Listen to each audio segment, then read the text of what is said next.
right, guys. Let's go over what we got going on here today. 6 days till the showcase. New image. Oh boy. Dude, that looks sick. Oh man. Ikora talking to Imaru and Imaru talking to us. Oh, this is scary. I'm curious where we kept her all this time. Looks like the moon maybe, but who knows? We'll see. Maybe Mars? One way to find out. That armor looks kind of cool. I ain't gonna lie. Let's go to the Dev Insight article, which we already had up, but let's just go right now. I'm gonna read the whole thing here. Happy Wednesday, Guardians. We got a new Dev Insight article dropping in hot today, this time diving deeper into what the world of weapons will look like with Season 22, from the highly coveted Monte Carlo Catalyst to overall balancing philosophy. Here's a breakdown of what players can look forward to when the next season drops. First up, let's look at balancing. Hello everyone, Weapons team here with your look forward at Season 22's Weapon Balancing Pass. But first, something different. So look back at the mid-season balance pass. Something we haven't done before, but in the future we hope we can do it more often. We'd like to take a quick glance back at how the sandbox looked in the couple of weeks leading up to the mid-season balance pass. Then compare that to how it changed in the weeks following it. Hopefully this gives you a more clearer picture of how things have shaken out and what we may be looking at tuning in the future. Below we have a few different charts representing high-skilled PvP from the 2 weeks before patch release. So let's go into I'm just going to summarize these things because I'm not much of a PvP player. So basically, all these charts are just basically what weapons have been used from different balance updates before different patches. So you can, at your own time, you can look up at those, but they're going to be in the dev article today, and I'll link the dev article in the description of this stream so you guys can see what you want to know about the charts. But we're going to scroll down to the weapon balance changes. And also they'll be making more of these charts in season 22 and beyond. So let's go ahead and read the season weapon balance updates for season 22. So this is about the double special for all of us gamers that are endgame players and raiders and whatnot. Here's what's going to happen.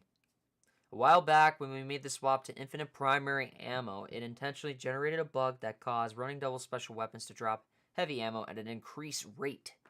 While we find some applications of double special to be interesting, particularly builds utilizing special weapons with custom ammo economies like tracer rifles and Forerunner, providing a flat-out benefit to ammo was negating the trade-off of running double specials.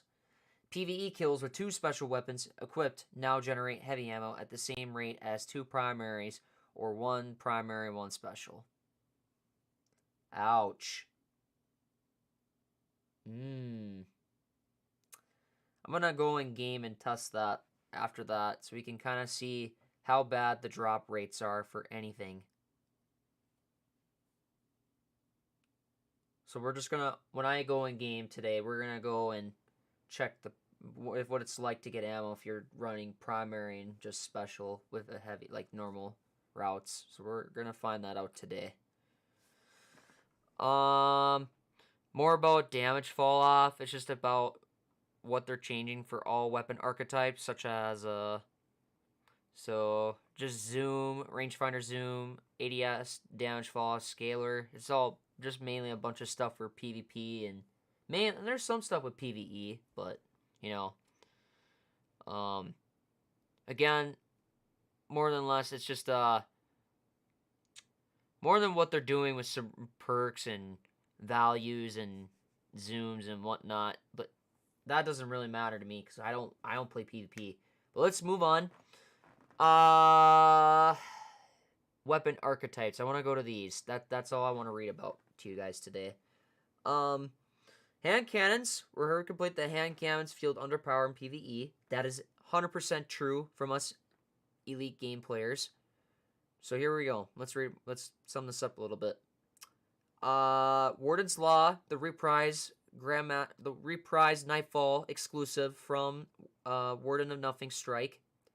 Instead of it being an aggressive hand cannon, it will now be adding a heavy burst for Warden's Law. Sweet. Very amazing. Increase reload speed at 0 stat by 15%. PvE damage. They increase the damage against minor combatants, red bars, by 20%. They increase damage against major combatants, orange bars, by 75%. Heavy Burst, the new archetype hand cannon, which allows Warden's Law to be the new member of the subfamily Heavy Burst, and it'll fire a 2-round burst instead of just the single firing. Let's keep going. Lightweight bows equalize the full draw projectile velocity with precision bows. SMGs corrected a long-standing visual bug that prevented the RPM stat from displaying correctly. This does not change the actual RPM of the weapons. They have always fired at 720 RPM. They were fixing a bug stat to display the correctly show the amount of the RPM it is. However, bows, they're fixing some stuff with hit scan, increased the base velocity of precision bows, brought lightweights up to match, done wonders for how they feel at a distance, increased the maximum speed that the reload animation can play out. Sweet. Nice. That's going to be amazing. Let's keep going here. Sidearms, we changed the range values for sidearms because became apparent very quickly that aggressives with their current extremely forgiving body shot time TTK were far out of band. We reduced their base damage so that they can no longer kill in 3 bursts of only body shots. Dang. That's kind of unfortunate, PvP. Which kind of ruins people maybe it's not that big significant change, so we'll still grab sidearms and use them. So it's not that big of a deal. Pulse rifles, the BXR, never felt right with its zoom, not at 20. So that'll no longer be a balance concern in times of engagement reigns. We put back the increased zoom back to 20 for BXR. So otherwise, every pulse rifle is still kind of the same there, unless they say here in the 12 otherwise, or this little dev article. Shotguns. Fixed a visual bug that was causing the impact stat to display incorrectly. Cosmetic only. Damage per pellet is unchanged. They fixed the impact stat on the Comedian. Up next, we have fusion rifles. Players have noted that enhanced intrinsic perks in Adept Masterworks felt like they were making their fusions worse, reducing the damage per bolt. We made a change to prevent that from happening, allow these alterations to strictly improve the weapons as intended. We fixed a bug where Adept Masterworks and enhanced intrinsic perks were decreasing the damage dealt by fusions when they changed the charge time stat. Waveframe heavy grenade launchers. These are weapons such as the one from Neptune. That was just the only one. It always feels bad to kill yourself with a slightly misplaced heavy shot, so we have reduced the lethality of these weapons to the user so that you can be a little bit less careful when using them. General.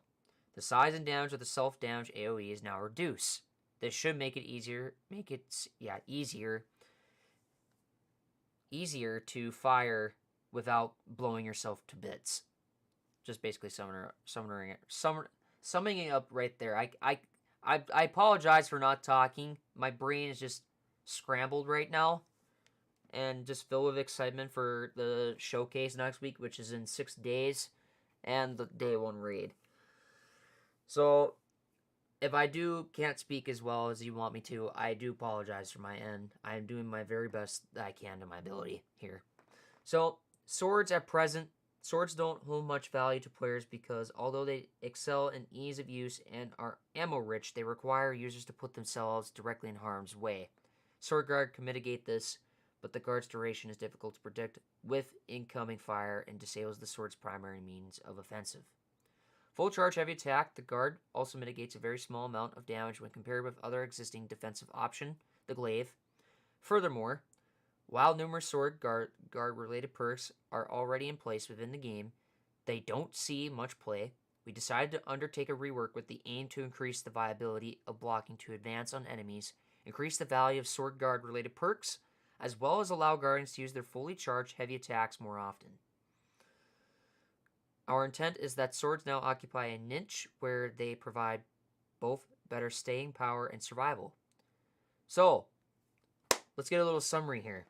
The sword guards are getting a buff because they felt the need that they weren't as defensive and offensive as they intended to be. So it looks like now sword guard energy now requires after a short delay when used, but recharges much faster.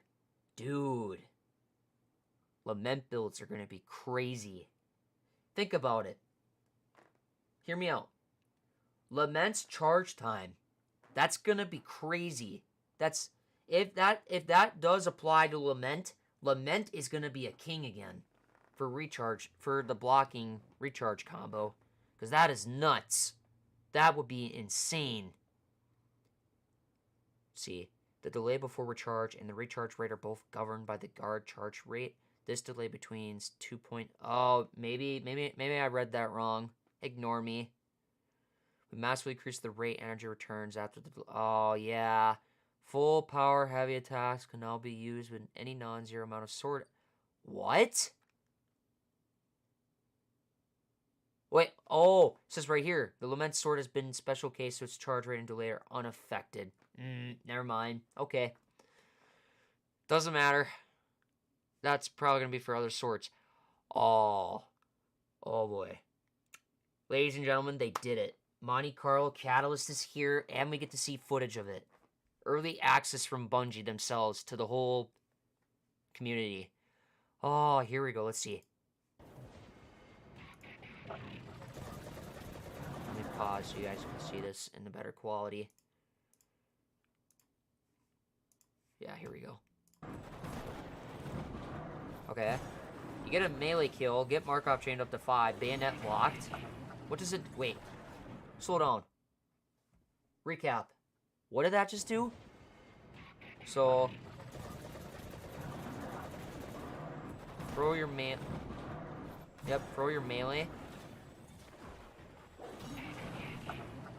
What did that even do? What does that even do?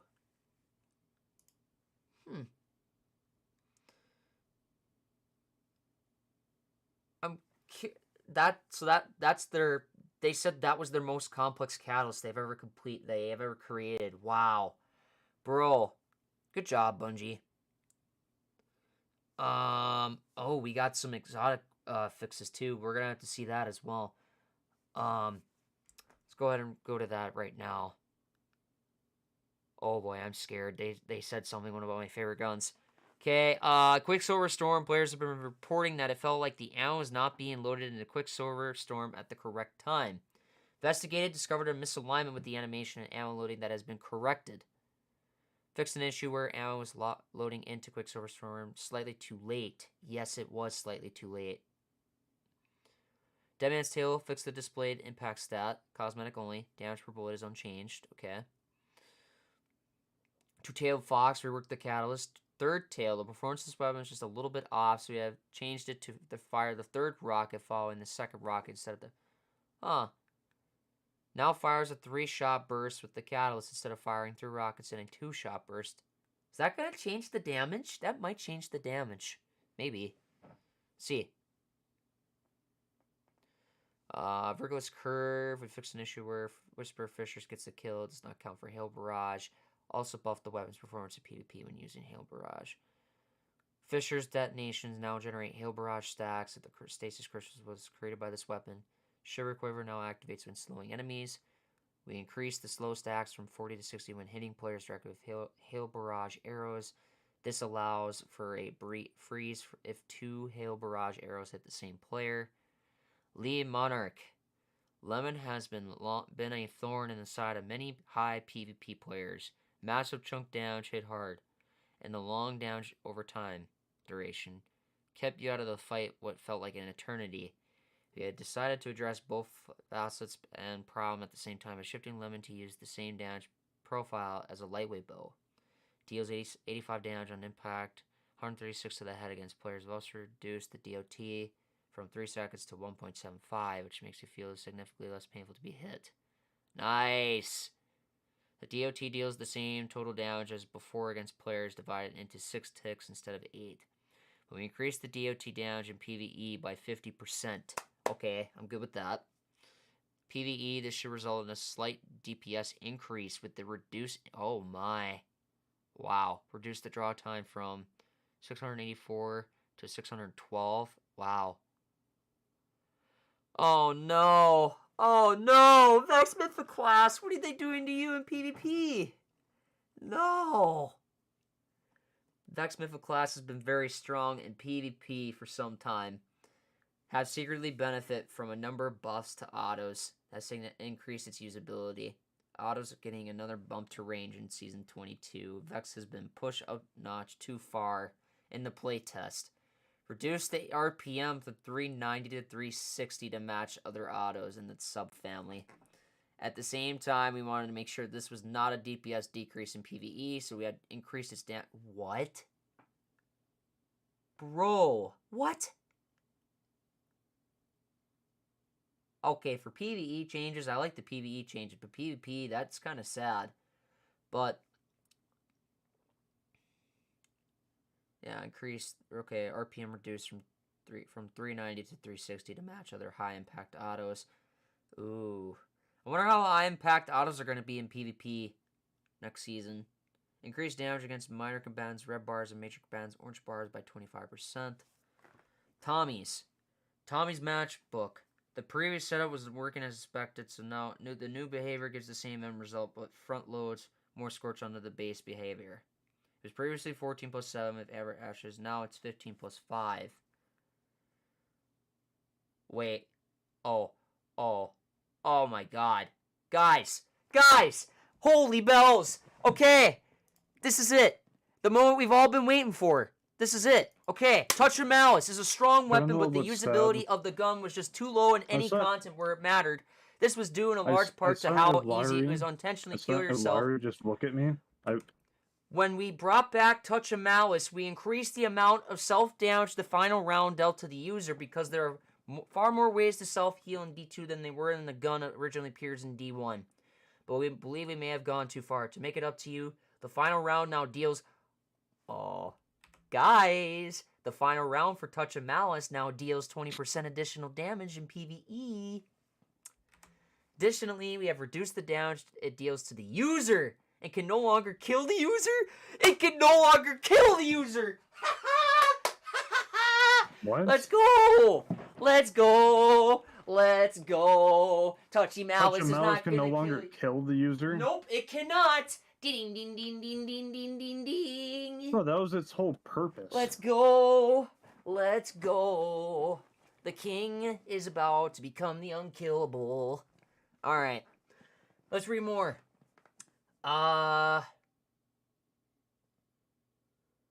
This isn't to say that you can't die when you're at low health, but the weapon itself will not be the thing that kills you. It will just hold you at 1 HP if you continue to fire it for too long. We've also set up the Touch of Mercy perk to be a lot more useful and easier to activate. Oh my god! Here we go. I'm happy to hear that, buddy. Let me read more. I'm not done reading yet. We also said, okay, and we have fixed the Ball of Darkness to correctly deal arc damage and blinding targets? Are you kidding me? Bolt of Darkness, when you get your 10 stacks, is going to blind the target? Bro, that's nuts. That is insane. Literally getting your 10 precision hits, then acting your Darkness Ball, then blinding the targets. Bro, that's going to be nuts. Increase final round damage in PvE by 20%. Decrease the self-damage from the final round from 10 to 7. Final round damage can no longer kill the user. Increase the health awarded by the Touch of Mercy perk from 30 to 75. What? Set up Touch of Mercy to work like Unrelenting. Guardians and Major Combatants give more points towards activation, and we increase the time allowed between kills. Damn. Ball of Darkness now appropriately deals arc damage and will blind the targets and stun unstoppable champions. Oh my god. Let's go. This is beautiful. This is all for Touch of Malice. Yes. By the way, Parker's going to be sad for PvP. Vex Mythoclast's RPM's getting reduced from 390 to 360. There's not that much of a difference. No. Malfeasance does a lot, and we wanted to make sure where... Oh, by the way, Lee Monarch's long getting as a it's- change. As long as its impact gets increased along with the RPM change. If it doesn't, If, then if, that's they, if fucking they bad. just slow down its RPM but don't increase its impact, it's really gonna fuck the gun up. They said increased damage against minor combatants for PvE. They didn't say anything else after that. We'll just Malfeasance have to does see a, how it it says is crossing Malfeasance PvP. does a lot, and we want to make sure when you're getting the effects of the catalyst, fix an issue where the Vorpal Weapon catalyst wasn't displayed as status buff text. Cloud Strike, reduce the lethal kill distance of the lightning strike against players. Wicked Implement. The timing window for creeping attrition has been increased from 3.5 seconds to 4.5. You can now active Tithing Harvest by destroying stasis crystals. The Wicked Implement Catalyst now includes the Headstone perk. Fucking finally, they actually gave it a good perk. Bipod perks. Bipod Love that. reduced the damage penalty from 40% to 25%. Envious Assassin. There is no longer a time limit after kills within which you must activate the perk or get another kill. The perk will now activate even the Dude. Perfect. It's point. Oh my have a god. chance Envious to get Assassin, 8,000. bro. Beautiful. Wow. Envious Assassin now provides fractionality, more ammo per kill instead of a longer window of time after a kill. Oh, dude. Oh no, you had to have been so weak. Chill Clip. Reduce the slow stacks from 60 to 40. Wolfpack. What? Wolfpack rounds does not work with Chill Clip anymore? Well, Bump in the Night's useless now. It's either that or just let my turret stay alive. What else do we have? Under and Over gets a PvE buff. Now provides bonus body shot damage against players with Woven For Mail. 5 Increase the minutes. bonus damage against combatant shields. Deal Oh, significantly that's increased crazy. damage to enemies who are enhanced by Dark Cabal overshields to enemies shielded by Lucent Moths. So do you play Farah often? Wait, to craft or not to craft? Weapon progression earning. What's changing? With Shirochi style weapon firing is not ideal. Instead of nerfing that type of behavior and taking the option away from players, we decided to buff the weapon level progression obtained through more meaningful methods like activity completions and PvP kills. We also added a currency-driven method of directly advancing a weapon's level. Uh-oh. Oh no. Since the opportunities to get kills in PvP is far lower than what is possible, That's sad. PvE will be increasing the amount of progression earned by defeating Guardians in PvP activities, beginning with Season 22. We're boosting activity completion progression across several activity types. Crucible Trials, Dares of Eternity, Wellspring Gambit, Platinum score completions of Legend of Master Solo Lost Sectors.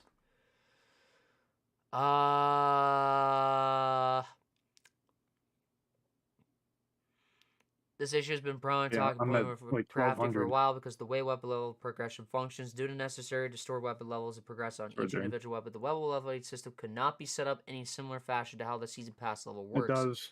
or how character level worked in the past. The system we're currently using can be a bit fragile. It was a key part in Revision 0 API mishaps that occurred in the season of the Seraph. Due to the risk of some technical gremlins, we deprioritized the work in favor of the deep site changes we made in Damn. Season 20 and 21. However, you'll finally be getting this rollover behavior never in mind. Season not 22. going As a up. result of this rollover change, weapon leveling know. through completing activities should see a large over increase in efficiency, not just limited to the specific activity types we're explicitly modifying for Season 22. Wow.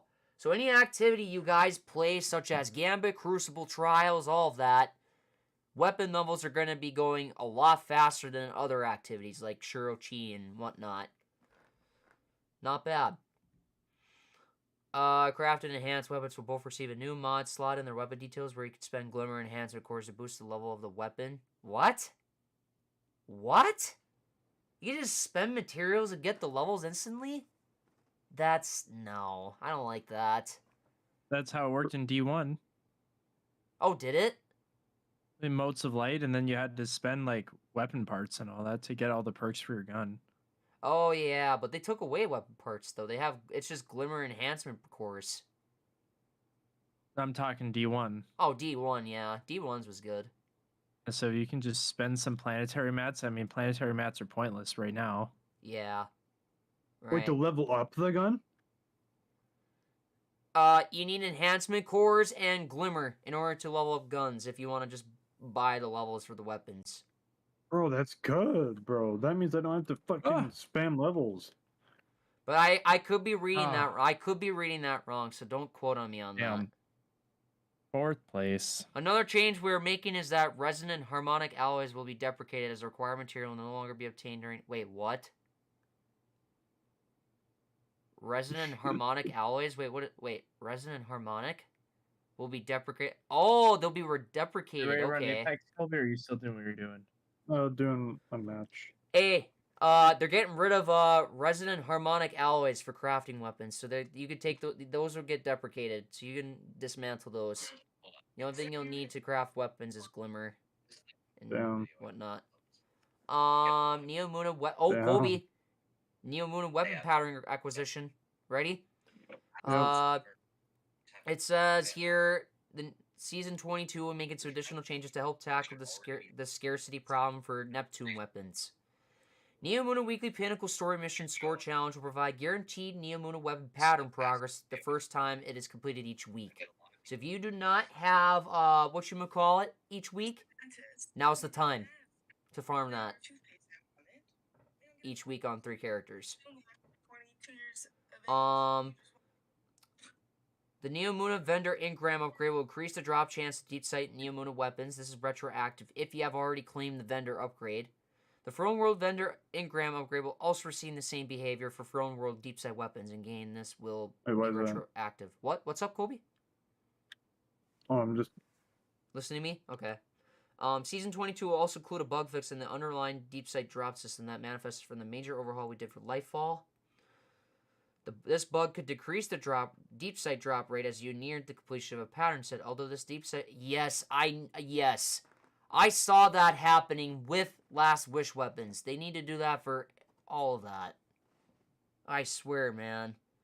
We also believe crafting is more in line with our original vision since the launch of Witch Queen. We're still making the necessary changes to the system, and we are in the middle of developing a large crafting-related future targeted for the final shape year. We'll provide more details about these upcoming changes after they spent a bit more time in the oven. We're excited to share.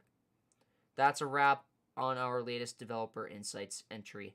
Hope to see you on the August 22nd showcase. By the way, Monte Carlo got a catalyst. It now activates as a glaive. it activates as a glaive. You can activate it as a glaive. So here's what happens. You gotta get 5 Markov chain stacks, then you hold R to reload, and you can activate its glaive ability. That's pretty much about it. Is there anything else you guys want to know? For weapon-wise? My bad. Any exotics you guys want to know about? What they're changing? That's so weird. No, I'm okay. Thank you, though. What other Colby? guns are there? Colby, something specific for you guys. Warden's Law. You ready for the new archetype? It's a 2-burst. 2-burst heavy. It's a hold up. Where are you? Give me a sec. Warden's Law is a heavy burst. Fires a 2-round burst. Jeremy, Colby? The new hand cannon subfamily. 2,900. New hand cannon subfamily is heavy burst. Fires a 2-round burst, Colby, for Warden's Law. Jeremy? No, I do. Fires a 2-round burst. And it's a heavy burst. So that'll be very interesting to see where they go with that. Wait, explosive lay. I didn't see this. There's no more free explosive damage, but don't worry, there's more than enough orbs of power to go around. Fix the bug where the enhanced version of the perk is granting 2 stacks in the initial orb pickup. Oh, I didn't see that.